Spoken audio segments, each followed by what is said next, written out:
এটা কি? শিল্পনগর রিপোর্টটা? আমি তোমাকে বলেছি হীরক জয়ন্তী নিয়ে ধারাবাহিক রিপোর্ট করতে। আরে এটা তো আমার বিট না, আমার বিট হচ্ছে ক্রাইম রিপোর্টিং। আমাদের বিজ্ঞাপন দরকার, এখনই আধা ঘন্টার মধ্যে এটা রিপোর্টটা করে আমাকে জমা দাও। বিজ্ঞাপন লাগবে? তাহলে পত্রিকা অফিসের দরকার কি? ভালো এজেন্সি দিলেই পারে।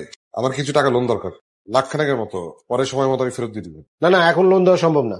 তাছাড়া পেপারের অবস্থা তো তুমি জানো, এই মুহূর্তে কিভাবে তোমাকে লোন? আমি এত বছর ধরে এখানে চাকরি করতেছি, কোনোদিন কোনো সুবিধা নিছি? এখন আমার আর্জি দরকার, আমাকে টাকা দিবেন না আপনি? আমি কিন্তু জানি কেন তোমার লোন দরকার। লোকজন তোমার কাছে টাকা পায়, তারা অফিসে এসে তোমার খোঁজ করে, তোমার পার্সোনাল বিষয় নিয়ে অফিস কেন সাফার করে? আপনি যে গত মাসে গাড়ি কিনলেন সেটা কিসের টাকায়? আগামী মাসে যে আজমির শরীফ যাবেন সেটা কি নিজের টাকায়? এই তুমি কিন্তু লিমিট ক্রস করছো। আপনি টাকার ব্যবস্থা তুমি মুখ সামলে কথা বলো।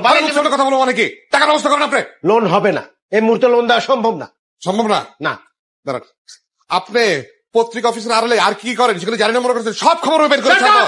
আমি অফিস থেকে গেলে পত্রিকা অফিস কেমনে চলে আমি দেখে নেবো। তোমার মতো রিপোর্টার অনেক আছে।